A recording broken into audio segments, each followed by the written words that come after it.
1-0-2.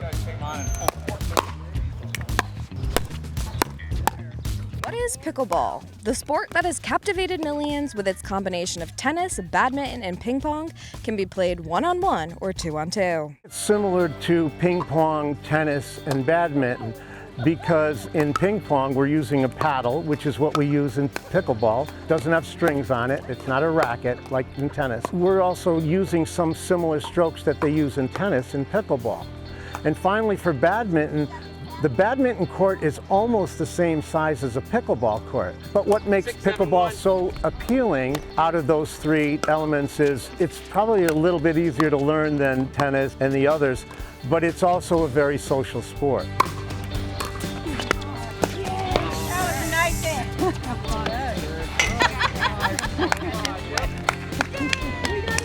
As you can see here, there's a lot of people playing. Almost everybody here knows each other, and it's a great opportunity to meet people and to have fun along the way. Love the people.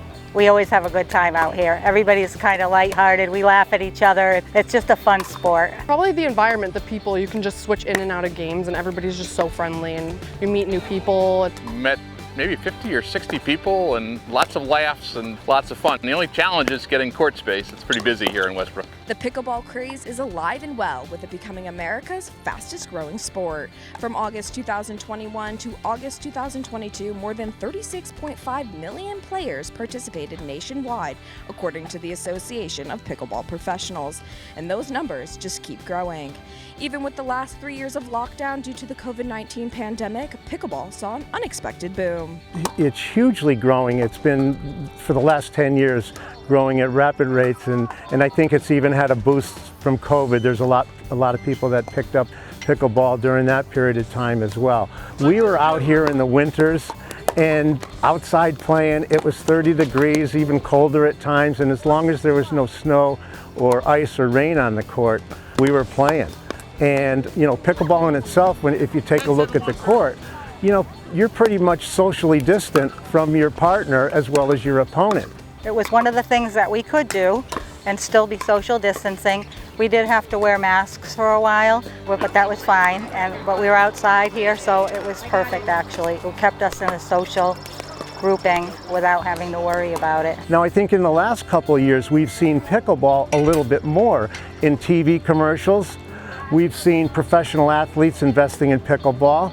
We've actually seen former tennis greats like John McEnroe that have played on TV pickleball matches. So I think it's getting more exposure recently, which I think has contributed to the growth.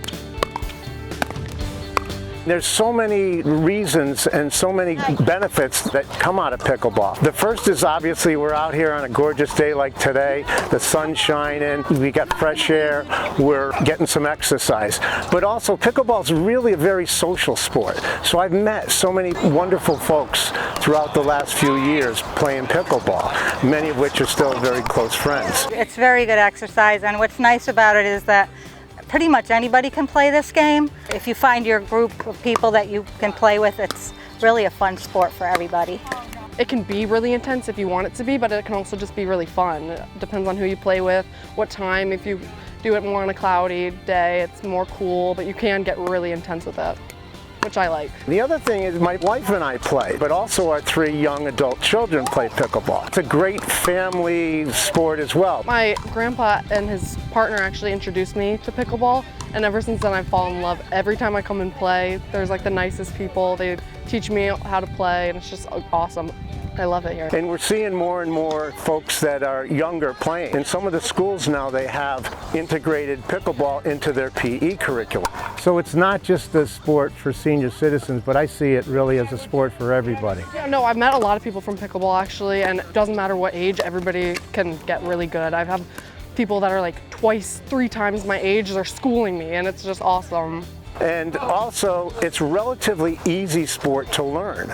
So I teach lessons. I do 4 one-hour lessons once a week. And that really at the end of those 4 lessons, people have a solid foundation of the game and the rules of the game. So it's easy to pick up on. It took me like literally 30 minutes, I think, of my grandpa teaching me, and I picked it up so easily. And then finally, it's really not expensive to get started. You can buy a pickleball paddle and the balls for less than $50, so it really doesn't break the bank. Everybody should start playing. It's cheap, balls aren't expensive, paddles aren't expensive, and you can just go out and play with anybody. Everybody's welcoming. Just hope that everybody starts playing pickleball. It's just so much fun and I love it.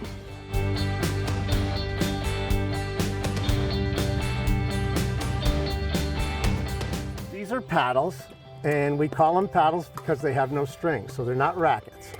Okay, they come in different shapes and sizes. Some are a little bit longer, some are a little bit wider, but they all have to conform to a standard. The length and the width can't exceed 24 inches. For an approved paddle, should say USA approved, which both of these do, so you could play with these paddles in tournaments. So the paddle has come in different weights too, and generally the lighter the weight paddle, the more you'll be able to react to the ball that's coming quickly at you. In a heavier weight paddle, you'll be able to generally hit the ball a little bit harder because you're putting more weight into the shot. So it's really a personal preference on what you like. And when I bought one paddle, I ended up buying about 4 more in the next year so my family could play. And so we have different paddles to choose from. These are pickleballs, and you can see there's 2 different types. One's an indoor ball and one's an outdoor ball. And what's the difference between these, just looking at them? That one has smaller holes than that one. You're right. And this one we're going to play with indoors. This is a little bit softer too. You can see, you can actually bend the plastic. On this one, you really can't. Yeah, it's harder. So this is going to hold up a little bit better outdoors because we have to contend with the wind every once in a while, and it's a little harder surface than you'd play indoors.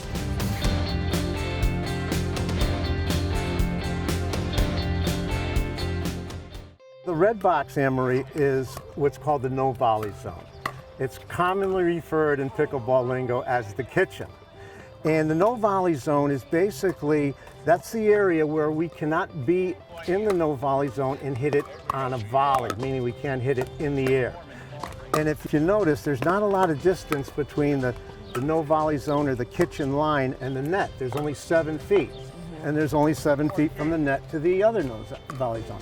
So if we were to go up right next to the net, we're only 7 feet away, which is why we don't allow volleys in it. It's partly a safety reason. But you can hit the ball behind the kitchen and you can volley it so long as your feet don't go into the kitchen.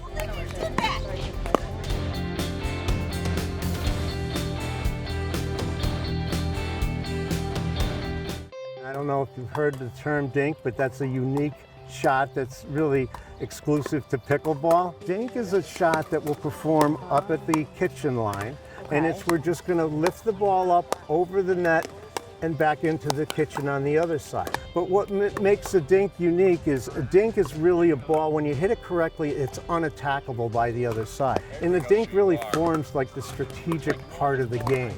We should be up at the kitchen, you dink, and you hope your opponent makes a mistake. They might hit it a little bit too high, and that's when you can put the ball away, or possibly they're moving off the court a little bit and they leave an opening that you can hit to try to win the point.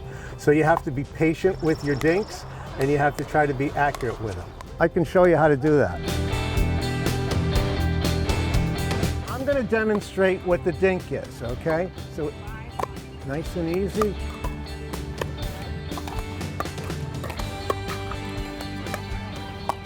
Okay, so that's what we want to do. Okay, and as long as I don't step So on now, this how do we line, do I'm that? safe. Yeah, we're going to stay behind this line about 2 inches, just where you are. Perfect. And we're going to use our arm as a pendulum. So we're not going to dink with our wrist, and we're not going to dink with our elbows. We're going to dink with our arm as a pendulum, and our shoulder is our pivot. Okay, so I'll do that one more time. If I have to step in to get it, I will, because the ball bounces, so I'm not hitting it on a volley. Good job. Okay. All right, you ready? I guess. All right.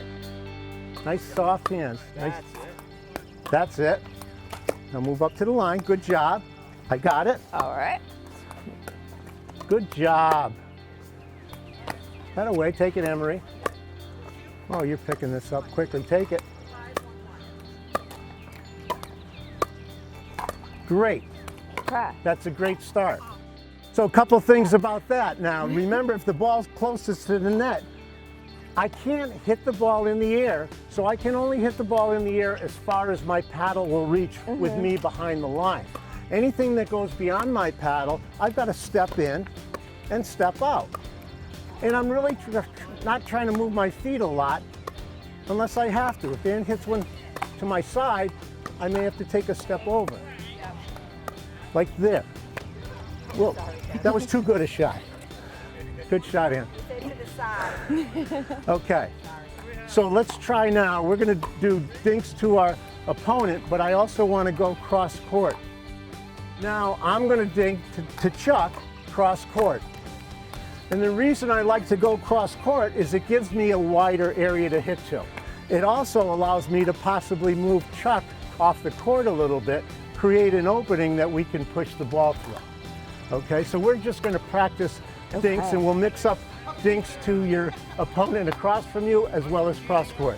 So I want you to stand a half a step toward your left, because you need to be able to cover this side whole box as well as the center. Gotcha. Okay? Ready position, you do one. Yeah, Ready. And when we're ready, every shot we keep our paddle up in what's called the ready position so that we're able to react the ball quicker. Ready? Good. Get in there, get out. Good job, Anne-Marie. All right.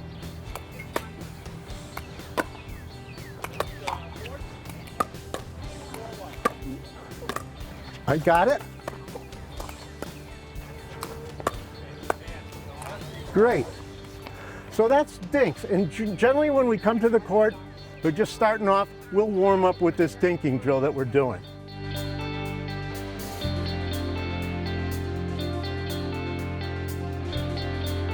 Like tennis, we serve to the area that's on our diagonal.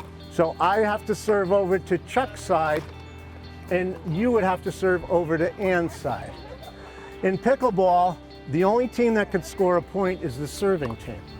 So if we lose our serve, we don't score a point. If we win it on the serve or after the volley is made, we do score a point. But it's only the serving team that can score a point.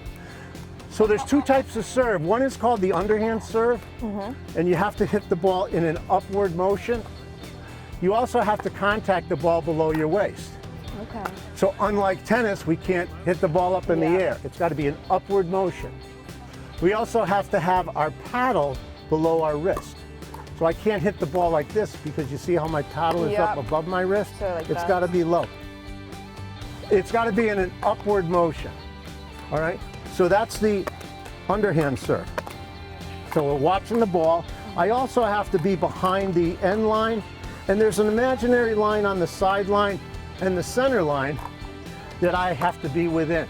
And I can be within any of that area right alongside here, but I can't be over it when I'm contacting the ball. Okay. Okay? So, let's give it a shot.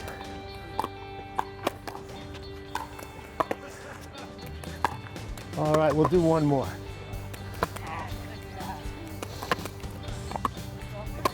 Whoop. And that was out because it was on the other side. So that would be no point. That would be no point. And they would get the serve. They would get the serve, but each team, except for the very start of the game, gets two serves. The drop serve is the second serve we could use, and we could use either one of those. Okay. And the drop serve is simply holding the ball, dropping it, and then hit it. All right? We can't impart any force on it. It's got to be a drop. And I generally drop it from the highest point because these balls don't bounce much. Otherwise, I'd be trying to scrape the ground to get to the ball. So the drop serve, again, I'm watching the ball, following through. So let's give it a try.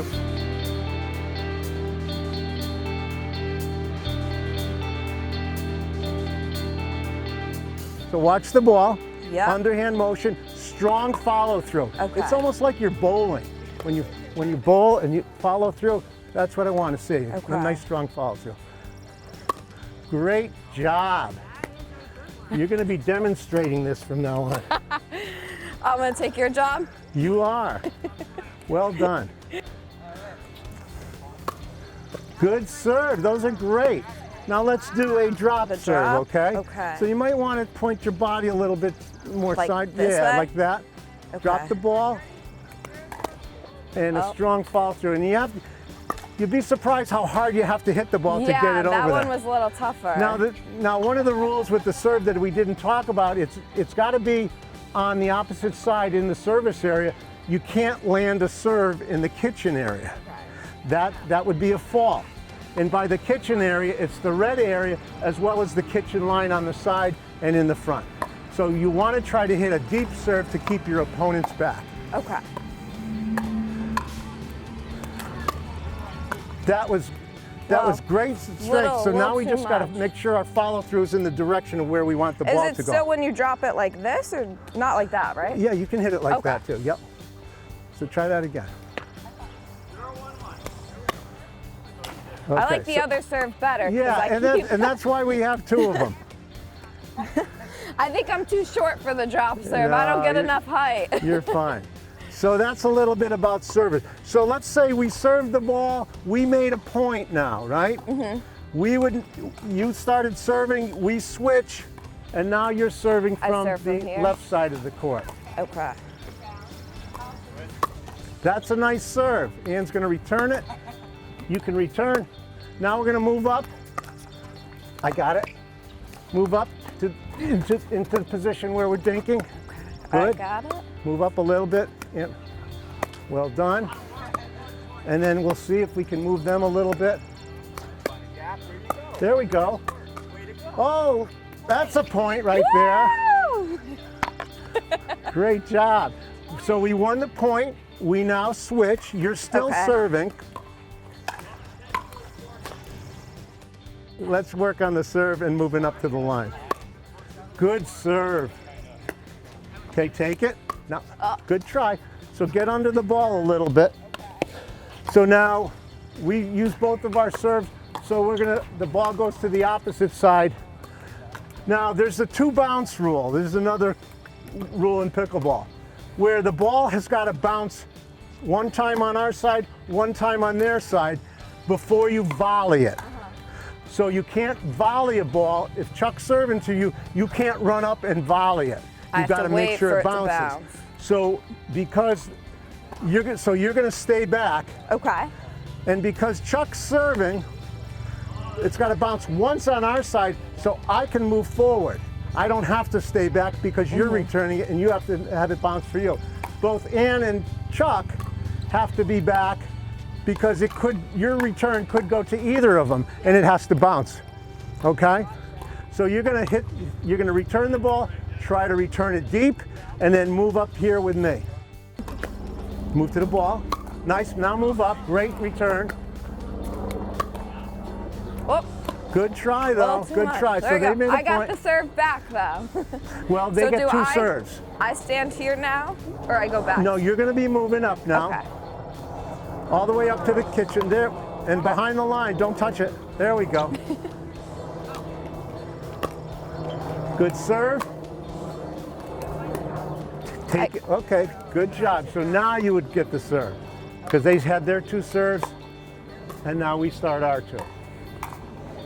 All right. Okay. Nice serve. Move up. I got it. Good job. I got it. I got it. I got Good it. get. Take it. Great shot. Was it in? Another Yeah! point. Well done. I guess so. Well, she's picking it up very So, quickly. I go back here again, right? You're going to serve again, right? Because Oh, I you just serve again. served that Okay. one. We made the point. We switched sides. Good serve. Okay, now we can move up.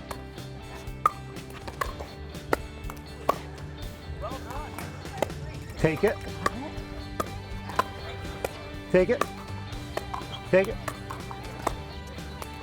Oh, and Oh moving. no! Good Good try. That was a nice volley, though. Nice volley. Someone's car. At the end of the game, we're going to come to the center of the net. Because this is a game where sportsmanship prevails.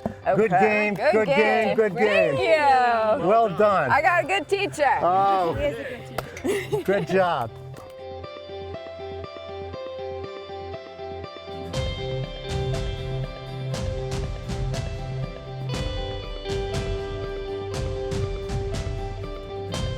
Tell me, where does a newbie like me start? Well, I teach pickleball here in Westbrook, and I do it through the Park and Rec department, they do a terrific job with our programs here. We have rec programs, we have lessons that go through Park and Rec. So one way is to contact Westbrook Park and Rec, sign up for lessons. Usually they fill up very quickly, but we run lessons pretty much throughout the year. So if you don't get in this session, hopefully you'll get in the next session.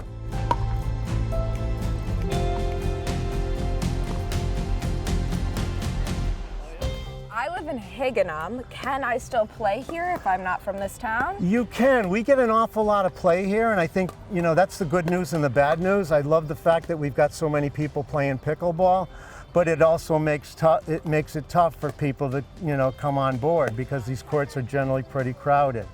So we're trying to really lobby for other towns to get courts, and we have pickleball courts in Madison. We have pickleball courts in Guilford and Branford. Clinton, as a matter of fact, just this last week,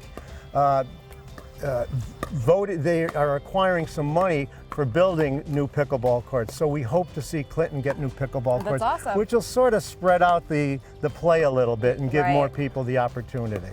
So there are also courts outside. I know there's courts in East Hampton, and if you go on actually the usapickleball.org's website, they'll tell you about places to play as well. Pickleball's average growth rate over the last 3 years is 158.6%, but there are just over 10,000 places to play nationwide. There is an outcry for pickleball courts, especially in our Ninetown area. In the May monthly update, Clinton Town Manager Carl Kilduff announced some exciting news. Last, but certainly not least, would be an investment in pickleball. There's been strong community support looking for a pickleball facility to be provided in town. Park and Rec Commission has worked on this in order to try and identify a location. So the basketball court at the Indian River Complex will be converted from basketball into pickleball. That will provide 3 lighted pickleball courts so that those that are interested in pickleball as a sport will be able to pursue it at the Indian River Complex into the evening hours now with the additional lighting that is for that basketball court. If you have nothing to do, just go play pickleball. People will be there, have open arms, and you can just play with them. It's awesome. I'll never stop. In a world full of technology, pickleball has gotten people outside to exercise and socialize. It sure is an addictive sport that will have you wanting more. Reporting for Valley Shore Community News, I'm Anne-Marie Lepard.